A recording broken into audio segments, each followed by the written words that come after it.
Hey, what's up? Like, totally time for 90210. Well, hello everybody. Welcome back to the 90210 show. My name is Mark. With me as always is my sleepy little wife, Carol. How you doing today, Carol? Hey, what's up? Not much. It's been a good week here. It is April 8th, 1999. And I'm the secret square. What the fuck is happening? You remember Paul Lynde from the Hollywood Squares? No. He was Uncle Arthur. I have On Bewitched? Are you talking about stuff from like the 50s again? No, the 1970s. Okay, but still before I was born, so why would I remember? No, maybe. I don't know. You might have been alive during some of this. Okay. With your master's degree in social work. What is happening right now? I don't know. Oh, I can't keep the lore straight. Anyway, we watched an episode of 90210. We titled it I'm Back Because, and then the producers retroactively titled the episode I'm Back Because. Right. Yeah. So And I assume that refers to Dylan. I would definitely say that's a safe assumption. There's no ellipses, though. I'm back because ... It should be. But there's no ellipses. There's no. No, it's ellipsilus. Sans ellipses. So, yeah, I don't even know. I don't know what to I know say you to don't. that. I know you don't know anything. Your brain is empty right now. Your brain's empty. Yeah, pretty much. I'm just a little sleepy. I know you are. A little bit. Someone got their... What in the fuck is going on? I don't know how much I'm allowed to say. I don't know what you're insinuating, but I would like to talk about 90210 now. Okay, let's talk about 90210. Jeez. So episode starts out Storyline. with David talking about how, his friend came back in his life and, has really like helped him out and stuff. Yeah. And it's like, How? I was wondering, did we miss an episode? Because he literally was just standing in the foyer at the end of the last episode. Right. And now David's like, oh, he's, been such a great lifesaver guy. I feel like that this should have been a wraparound thing. Yeah. That, like, this should have been him talking at the end of the episode. Because he does help him out during the episode. That is right. And then, like, we flash back to, like, let's talk about the events of the week or whatever. And then we flash back. That's what it felt like, but it wasn't that. Yeah. It was just establishing that Dylan and Brian Austin Green, David are tight now. They were tight before. Kind of. I mean, sort of. Well, yeah, they did save each other's lives, remember? With addiction and shit. Yeah. So, at the same time, this is in the After Dark because that's where David works now. Yeah. The cousin. Cousin. Gabby. Cousin? Yeah, that's Swedish for cousin. Okay. Gabby. You're weird. Donna's cousin. Gabby. Yeah. Oh, I'll say it 4 more times so you Why? can know her fucking name. It's I don't Gabby. give a shit. It's Vanessa Marcil. Gabby. Mm-hmm. She's playing games the whole episode. She is. I feel like it starts in the opening scene here at the After Dark. She's been playing games since she got there. Yeah. But she is being manipulative, and Noah and Donna are super easily manipulated. Yeah. Yeah, it's kind of crazy how much so they are manipulated. Like, none of these people have any, like, will of their own, thoughts of their own. I don't know. Exactly. But yeah, okay, where do we want to go? Which storyline do we want to... Do David first. All right. So it's the big one. The police show up at the After Dark. Come. What the fuck? Now? What is happening? Like, dude. What? That's my question to you. What? You're starting to sing while I'm trying to talk about David getting arrested. Go ahead. Talk about David getting arrested. Yeah, so the police come and arrest him for statutory rape. Mm-hmm. And, like, I was kind of expecting him to spend some amount of time in jail, but, like, the next time we see him, he's already out. I'm wondering if they even put him in at all, or if they just booked him and then let him go. Like, I don't know how this works. Mm-hmm. But, yeah. Like, you'd think he'd spend some kind of time. What? No, go ahead. You got a fucking cat ate the canary look on your face. What? What? What is going on? No, I was thinking about how I was going to sing Karma Police. What? And then you interrupted me. Because we were talking about the police. Okay. Sorry. You know, Radiohead. I'm sorry for interrupting you. Would you like to sing us a song? OK Computer. I'm listening. I'm not going to sing the entirety of OK Computer, the album. Okay. Anyway, go ahead. So he did what now? What the fuck? You weren't even listening to me? Get your shit together. Okay. So David gets arrested. And they do what now? They immediately let him go. Which I thought was weird. We don't see any courtroom stuff like we did with Noah and his drunk driving. It's just that he's just all of a sudden out again. That's true. He should have had a scene where he posts bail. So, he thinks that he's going to just clear this shit up by what? Nothing. I'm just giggling. That's all. I'm just giggling. Are you high? Carol. Mark. Yes, of course I am. He thinks he's gonna like fix this by just like talking to her parents and explaining, which is dumb. They took a restraining order out of him. Dylan goes to the parents. Yeah, because David asked him. Like, Dylan just keeps, going to talk to people for him because he can't talk to anybody himself. But I feel like it's just as bad. Like, if the lawyers found out about it and brought it up in court, I don't think that it'd be like, oh, well, it was okay because it was his friend. Yeah. No, you were intimidating the witness? That's okay, though, because it was just a friend. Yeah. But the first thing that happens is they go to talk to her. Oh, that happened first? Yeah, they go back to Beverly Hills High and talk to Miss Teasley. This is so stupid. This would never, ever happen in real life. No. You know what's funny about this, though, is in the background, you see that Spanish teacher fucking that old principal. So, it's in the background of one of the scenes. So we finally get resolution to that storyline from season 1. Okay. Great. That's totally normal. I guess that falls into the category of things that would never ever happen in real life. Uh-huh.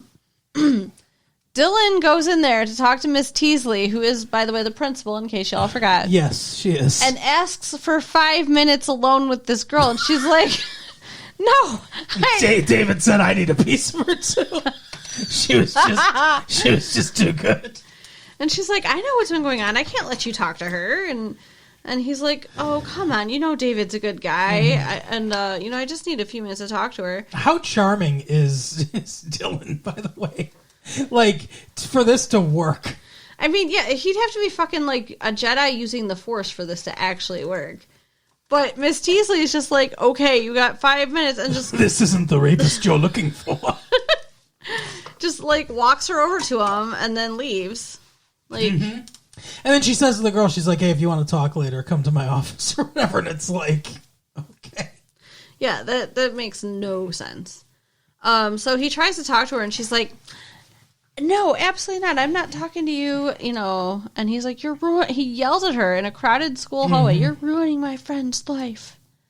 Like, how is this going to help anything? And I was confused because I thought to myself, because she said, like, oh, I didn't lie or whatever. And I'm thinking to myself, okay, like, it's not her. It's the parents, right? Like, mm-hmm. She's the one that said, hey, my parents are pissed.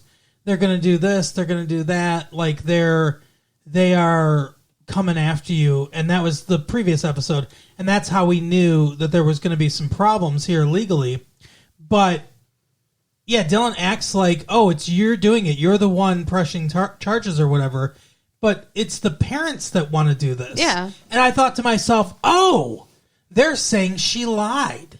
That she lied to the parents and just said, yeah, he picked me up at high school or whatever and fucked me. They don't know she was in a club or whatever. But then we go to the deposition afterwards, which is like the informal meeting. It seems like the judge is there too, which sometimes judges show up to depositions, but usually not. But anyway, so they go to this deposition, and the first question that lawyer dude Matt asks, Yeah, they've hired Matt because he's broke. That's a whole thing too. yeah, that'll be the other storyline. But the first question he asks is, "Did you use a fake ID to get into the club?" And she's like, "Yeah." Well, how old did it say you were? 21. Did you tell him that you weren't 21? No. Did he talk to you on the phone on the radio? Yep. Did he ask you to come? Nope. Did he invite you into his booth? No. Well, she didn't get a chance to say that, but that was good. No was going to be the answer. This is when the other lawyer's like, "This is over," and it's like, these are not harassing questions. Like, this is what she's going to have to deal with at trial. Like, if you're that rattled, then your case is over. Yeah. The judge should have thrown it out, like, right there. Like, Right. Why is nobody caring about the fact that he did not know that he was having sex with a minor? Yeah. But the point is, I'm pointing at you. My point is that she wasn't lying. She told them that she met him at a club, that she got in with a fake ID. So one, like you said, why are they even trying to press charges? Two, why isn't this being thrown out? And three, why is Dylan shouting at her in school saying it's all your fault? Right? It's not. But then Dylan is again sent to go talk now to her parents. Well, what happens is Miss Teasley comes into the club. Which is weird. And the high school principal shows up at the After Dark. She's like, well, I'm a guest star in this episode, so I needed to be in one more scene. No, she says, you said that Dylan's just the same guy, so I wanted to see for myself or whatever. And so David is the same guy. Now that we've got Dylan back on the show, I'm going to get confused all the time. But so she's talking to Dylan, and Dylan's like, yeah, so she's like, I think the parents, maybe are like pushing it or whatever. And he's like, oh yeah, parents are way too strict with her, huh? And she goes, no, actually, not really. Like they seemed like kind of standoffish or whatever before, like not very present before. Like, great observation, like that the principal just knew that somehow. Yeah. And then Dylan like looks, the force contacts him, and he's like, I have an idea. And that's when he goes, he's not sent to talk to the parents. He decides to go talk to the parents. But he goes the next day to talk to them and says, hey, I get it. You fucking were ignored by your parents. So sometimes that makes you do crazy things in order to get attention. He's like, I know it's like I grew up in a hotel and I do small things and my parents didn't give a fuck, and then I do bigger things. And he's like, you know what I'm saying? Like, it's getting out of control. And they're like, it's not her fault, the parents.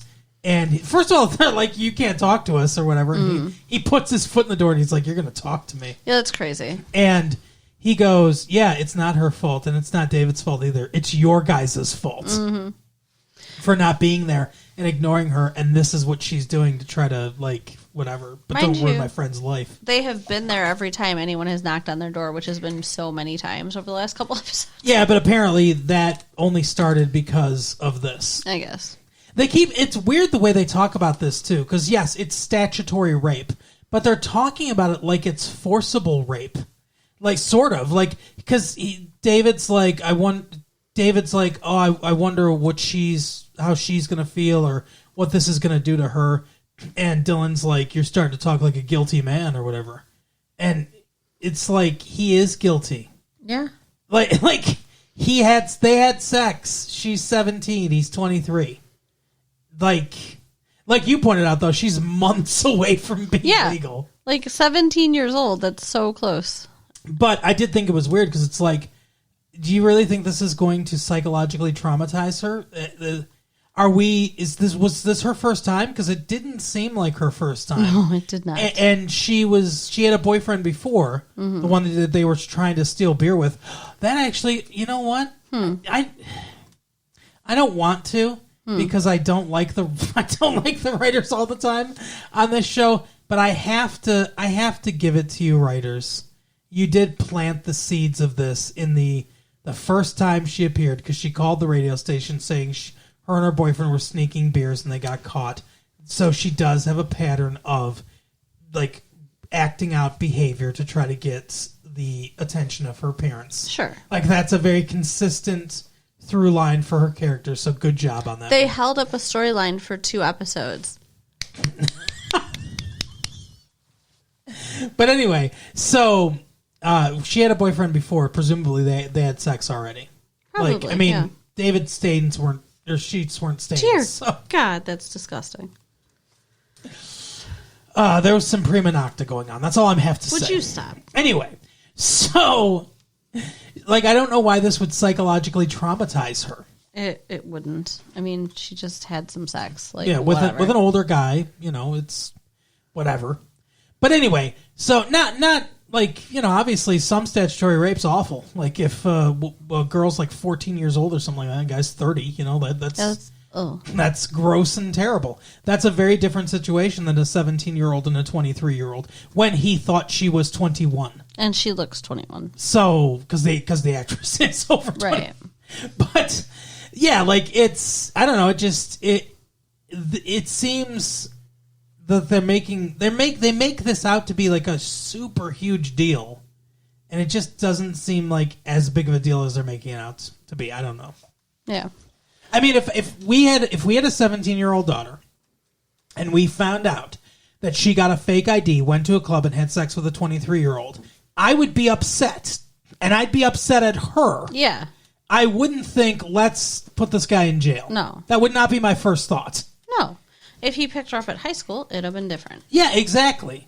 So, yeah, I don't know, it's weird. But anyway, so he talks to the parents. The parents are like, you know what? Yeah, fuck this. Yeah, so they dropped the charges. So David's a free man. Again. Just like when he, fired a gun, he got off. Exactly. Just when he shot somebody, or when Noah thought he killed a kid, or whatever. There are never any consequences. Not that I feel like he deserved consequences, but still. This show is just a cavalcade of white people getting into problems and then getting out of them very easily. Mm-hmm. So, but speaking of white people problems, Matt is a lawyer that has no money. Yeah, and he's a smoker, which is new. I don't know why they're bringing that in. He hasn't been smoking in any of the other episodes, and it's just because he's drunk or not drunk, just because he's stressed. Yeah, stressed. He's broke. That's the word I was looking for. Drunk, broke, and stressed. It doesn't. The triple threat. It doesn't make sense for me spending money on cigarettes when he's like, "Oh, I'm broke, but I'm going to keep smoking," and. He ran into, I don't know, David Dillon outside of the club. Mm-hmm. And he's going to light a cigarette and stuff, and he says, I'm broke. At that point, is that why he didn't go in the club? Can he not afford the cover charge? Because that's real sad. That makes me sad. I think he can't afford the cover charge, and that was Steve he was talking to. And I feel because Steve's like, yeah, I'm not really good. I'm not really good shoulder to cry on. Then he tries to walk away, and then fucking Matt keeps talking. Yeah. I feel like Steve should have brought him into the club with him, but he doesn't. He's like, stay out here and smoke and get emphysema like Kelly's grandfather, which we'll get to. There is a happy ending for Matt, though. Matt wins this case. Matt, I love when you look at me confused because he's just a part of the episode you didn't pay attention to or don't remember, whatever. It's always so fun because it's like I can introduce something new to you. Like I'm giving you new information. Yay. But, so Matt wins the case. And then, because of stuff we'll talk about later with Steve, he has opened himself up to some libel claims because they are a full-on fucking scandal magazine now. Yeah, him and Janet are... I don't like it at all. No. Just close the fucking thing. I agree. He doesn't need the money. Do something else. Yeah, find something else to do with your time. Yeah, do Janet with your spare time. There you go. But he, so they open themselves up. They're going to get sued or whatever. And Steve's like, man, if only, like, can this stick or whatever? And he's like, hey, it's possible. Libel law is complicated and stuff. Good thing I specialized in it. And he's like, wow, we need a fucking legal team on retainer. And he's like, you can have me on retainer. And that wasn't as sexual as it sounded. And Steve's like, well, what, he's like $1,500 a month. $1,500 a month for my retainer. Because that's how much my rent is. And I got locked out of my apartment. Yeah, he got evicted. So Steve says, I'll give you a place to stay. For free. In exchange for the legal services. And he's like, yeah, that's taxable. He's like, sure, why not? So that's what they're going to do. So he's going to move in with Steve in the Walsh house. Yep. And work with them at the Beverly Beats, being their legal people or whatever. I hate that he's going to be a tabloid guy, though. Like, I do too. I don't like that. But how? First of all, how far has he fallen? How quickly? Like, just anytime somebody meets the 90210 crew, does their life just go to shit? Like, he had a bunch of clients before. He had a bunch of them helping to get their store ready. Yeah. That you wear this now, or whatever the fuck it's called. Yeah. Now wear this. Yeah, he said something like, do you know how hard it is for a lawyer to go broke? You've got to try. What's been going on with him? Yeah. Yeah, I feel like there's a story there that hopefully we'll get eventually. Yeah, we'll see. But anyway, so he's now part of that legal team, so now he's good, I guess. And then for Steve, the other storyline going on with him is like his mom is showing up in his life. Like, she's at the paper, finds out what kind of stories he's writing, and she's like, this is awful, knock this shit off. Because she's a celebrity that often gets hounded by tabloid sources. Yeah, and he's like being paparazzi now. And she's got some new show, I can't remember what it's called, but she's got some new show that she's on. And her co-star is some guy named Barry Levinson. That's a director. Yeah. Barry Levin or something like that, I think. Whatever. And there's a tabloid rumor that they're fucking. And he's like 28. Yeah. And so when Steve sees him, he's pissed. Yeah, he assumes the tabloid's true, which, like, you write bullshit, so I don't know why you'd assume it's true. Right. And his mom Sources does not say. His mom does not correct him, though. She could have. No, but she's trying to make a greater point. Because he's like, what the fuck? Why are you dating this guy or whatever? And she's like, you know what? Who I date is no one else's business but mine. It shouldn't be in tabloids. This is bullshit. She says, don't believe everything you read. Mm-hmm. And he's like, no, fuck this guy, or whatever. Like, I'm going to fuck this guy up. And then they're at the After Dark, and the dude comes in with a girl. Yeah, he's on a date. Now, I got this right away. I figured this out right away. I'm like, yeah, they're not dating. Yeah. And Steve's like, fuck this. I'm going to defend her honor. And he goes over and like, from the other guy's perspective, this is the most hilarious thing to ever happen. But he's like, hey, I'm Steve Sanders, Samantha Sanders' son. Oh, yeah, hi, I remember you. Can you fucking back up? I'm dancing here. And he's like, you know what? What the fuck do you think my mom would think about this? And he goes, I don't care. He's like, I don't think my mom would like this. And he's like, I don't care. I'm dancing. And then Steve hauls up and punches him in the face. This poor guy. And then both of them get held back or whatever. The guy gets kicked out of the club. And he didn't do anything. It's so fucked up. And so then he tells his mom, he's like, yeah, he was with another girl. And she's like, I don't care. And he's like, why did I fucking punched him? And she's like, we're not dating. Oh, my goodness. She's like, I am dating someone, though. And he's like, oh, okay. Well, are they over 30? And she's like, yeah, 48. He's like, okay, thank God. What's his name? And she's like, her name is Samantha. Or whatever, something. I don't know. Her name's Samantha. Yeah, her name's Catherine. I don't remember the name. Yeah. The point is, she's a lesbian. And she says that, I'm a lesbian. And the look on his face, or I'm gay, yeah. The look on his face is just priceless. And there have been episodes in the past where he's been homophobic. And I don't know that he ever really got past that. Yeah, remember when he outed that guy? Yeah.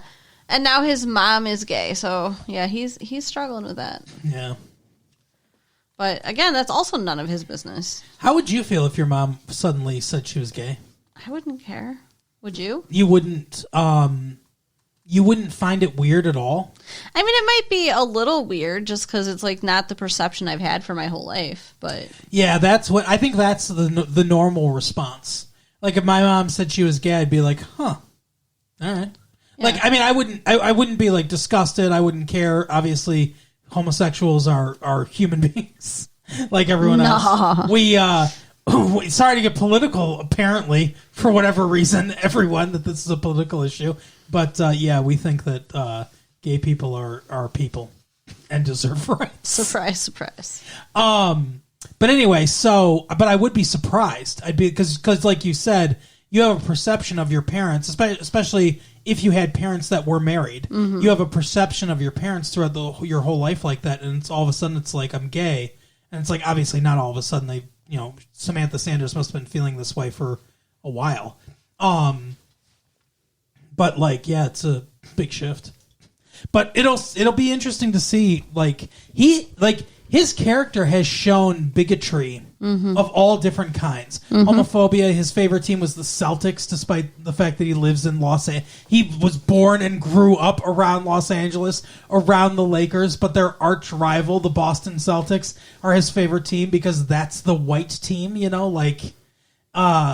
so there's been some racism baked into the character. I don't think that Ian Ziering's like this in real life. Well, I mean, yeah, how a character and an actor are totally different. No, I know, but I'm saying I wonder how much he influenced getting away from this. Because it seemed like early on they were going a little bit more to those storylines, and it seems like they've gone far away from that. Yeah. And they never really touched on any of that again. Like, there was some racism at some point early on, and Walsh was like the voice against that.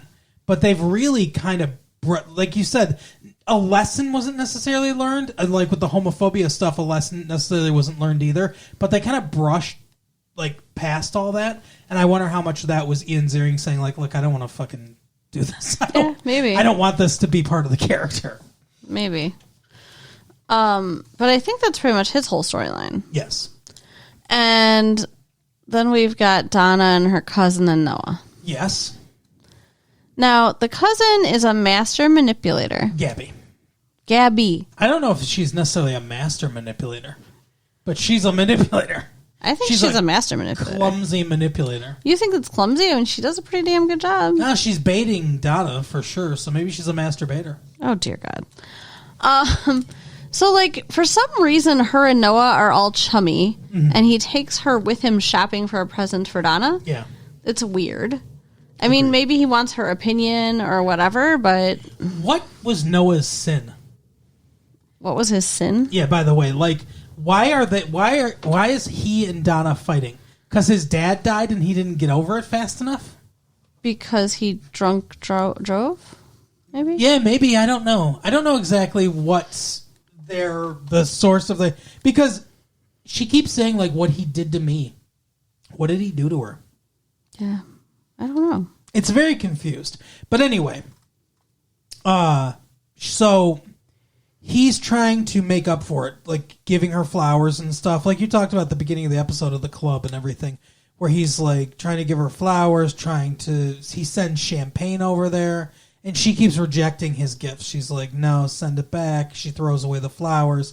And her cousin's like, yeah, Noah doesn't fucking deserve you. And you should give him the cold shoulder and everything. This kind of shit's not what's going to win you back or whatever. But then she's shopping with Noah to pick out this present and acting like she's, on his side now. Yeah. She's like, oh my God, all the stuff you've been doing, it's been so romantic. It would work on me. I'd be so wet. Yeah. Aside from the wet part, yeah. Gross. She also says, he's like, oh, I found this angel pin. It's perfect. I would love it. And she's like, she doesn't deserve it. Yeah. She's spoiled. She gets everything she wants. Just being yourself would be enough for someone like me, but she spoils. So he puts it back and doesn't buy it. And they're talking and everything, and it seems like he and Donna are, and it seems like they start getting along, and stuff like that. And he's like, some people wouldn't make me want to do all this stuff to make up with you. And she's like, yeah, well, you're not dating some people, you're dating me. And he's like, yeah, but some people. She's like, what's some people? And he's like, people less spoiled. And she's like, what the fuck? Yeah. So then that just becomes an argument, and the whole time Gabby's listening, and she's like, good. I feel like she erase more than one message, or was it just the one? Just the one. Yeah, okay. So he calls because he's going to Donna's for dinner, and leaves a message saying he's going to be an hour late, and she deletes it. So and then tells Donna that he won't keep you waiting if he's really sorry. Right. She's like, I got to go because I know he's going to be on time, because anybody that would want to get back in your good graces would be on time for sure. But yeah, he says all hell's broken loose at the club. That's when Steve's fighting the guy. Yeah. So he shows up, and she won't even let him in the door. She's like, fuck you, basically. He's like, well, let me explain or whatever. Didn't you get my message? Didn't you get my message? She's like, yeah, loud and clear. And she fucking closes the door. So stupid. Like, I don't think a regular person would respond like that. I don't either. And she's like, so later he's calling and calling and calling and leaving messages on the voicemail or the answering machine. And she says to Gabby, it's so weird. He's leaving all these messages. He said he left a message before that he was going to be late, but I didn't get it. And she was like, yeah, he's obviously lying. Yeah, that's stupid. Also, like, machines are not perfect. Like, I mean, I've had like messages just not record or like accidentally get deleted and stuff. Like, I wouldn't trust that he's lying. Like, and if you really don't trust him to that point, then there's a huge problem here, which he brings up later. Yeah. He says to her, hey, the issue is you don't trust me. This is when I think Gabby has decided to give up or whatever. Like, they make her give up really fast. But she's kind of an interesting character to me, only in the fact that she's so different than the rest of them, kind of like Valerie was when Valerie first came. But she's going to get homogenized and be, just another one of the faces eventually. So I'm not even going to get my hopes up that they're going to do something different with this character. But she's been lying the entire time. She's lies about having an agent, and she's lies about like maybe getting the spokesmodel job or whatever. So... Yeah. There's a phone call that Donna answers from the agent, and she's like, yeah, I can take a message or whatever. And she goes down to Gabby walking on the beach, and she's like, yeah, that was this guy that's supposed to be your agent. He says he doesn't want to represent you. And she's like, oh. And she goes, so I guess no spokesmodeling job or whatever. And she goes, no, I lied. And then she's like, I'm surrounded by people who have everything and I have nothing or whatever. And she's like, oh, it's okay, like... And so I think at that point she gets caught in one lie. It seems like she's just ready to give up. Yeah. Because she's no Valerie. Because when she has a chance to manipulate Donna and Noah again, she doesn't take it. And then she listens to them like kind of make up, and Noah has bought the angel pin for her. Yeah, and he's like, I know, you don't trust me, but I'm going to earn back your trust. Yeah, and then he gives her the pin, and she's like, all of a sudden, like... Her demeanor is like, oh, yeah, she's so happy. She is spoiled. Yeah, she is. She's spoiled. Like, she's a present? Materialistic. I don't really like it. Yeah. So they're back together. Cousin is poor and feeling sorry for herself. Right. I guess in that way she's like Valerie. She has a free place to stay, though. Yeah. Yeah, she's staying at the Malibu Barbie beach house. Right. It's her, Donna, and Noah. Which is weird. Yeah, especially because she really wants to fuck Noah. And Kelly, I guess. Yeah, I think you're right. Yeah. So Donna and Noah must share a room? I guess. Does Noah really live there? Yes. I don't remember that happening. Well, it happened off screen, but we were just told about it like last episode. It's annoying. That he has a room there. Yeah. So, okay, I know somebody moved in with Steve. The lawyer moved in with Steve. So at the end of the episode... The other new character. Dylan? Thank you. Not really a new character, but sure. Moves in with David.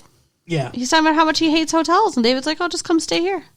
Yep. So now they're going to live together. So everybody's sorted accordingly into their groupings. David and Dylan, the people at the Malibu beach house, and then Steve and Matt are going to live together. So Because Matt's the new Walsh, so yep, Matt's the new everyone's Walsh, where they're supposed to be. and what's her face is the new Valerie.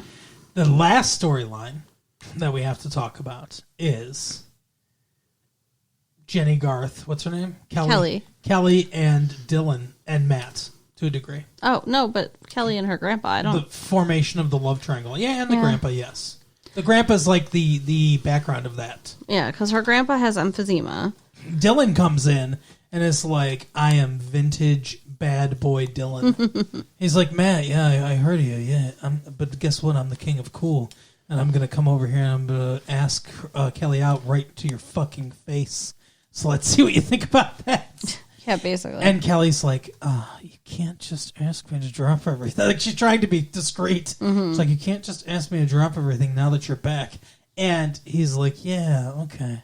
And she's like, I've got some problems with my grandpa. And he's like, all right, well, call me later.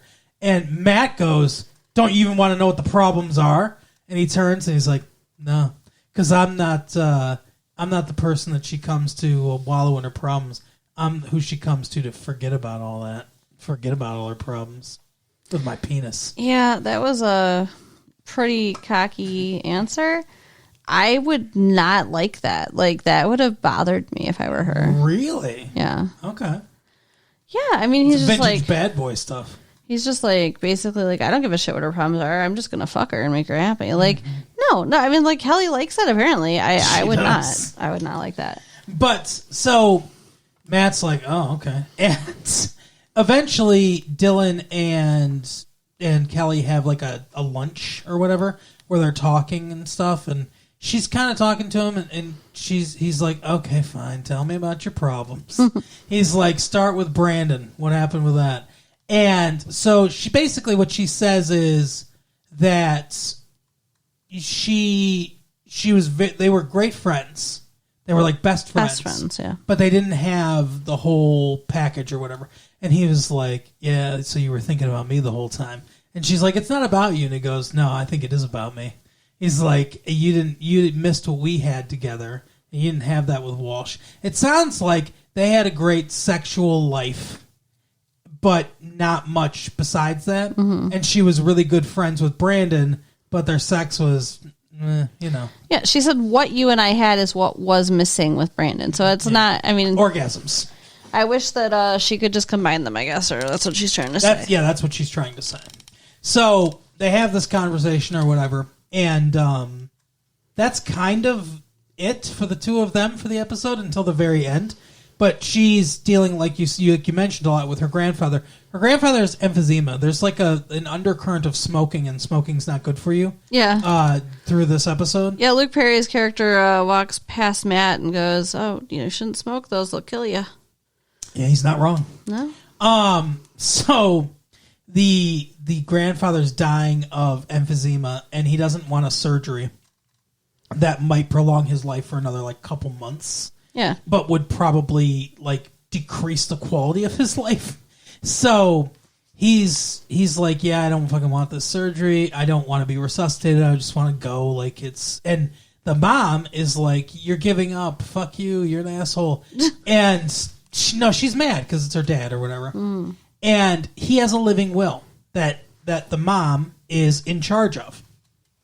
And she tells Kelly, yeah, I'm not going to abide by it. I'm going to resuscitate him. I'm going to do all the shit he says not to do. We're going to keep him alive or whatever. And Donna's like, oh, fuck. And she talks to Matt. Kelly's like, oh, fuck. And she talks to Matt. And Matt's like, yeah, it's, that's not legal because it's a legal document. Like, it's against the law to go against the wishes, which is true. Mm-hmm. And so she tells her grandpa. And the grandpa decides to take the mom off and put Kelly on. Yeah. So Kelly has to pull the plug when the time comes. She asked for it. And she's upset about that. So then she calls Dylan from like an airport or something. Yeah, wherever the fuck she was. And she's like, is the deal still on for you to make me forget my problems? Yeah, so she wants to fuck.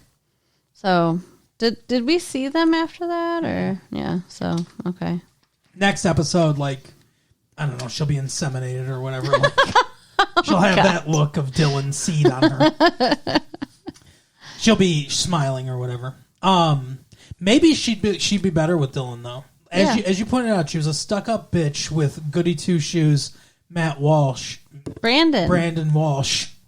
Who's Matt Walsh? Is that the guy whose kid got kidnapped? What? The kid. He hosts America's Most Wanted now, but his kid got kidnapped, like one of the famous kidnappings. Okay. And then this kid got killed. Yeah, I don't know. Their last name is Walsh. Okay. I don't know. I wasn't familiar. Sorry. Anyway, so I can't remember the kid's name, but like, in the 80s, he got killed. Rest in peace, kid. So anyway, Brandon Walsh.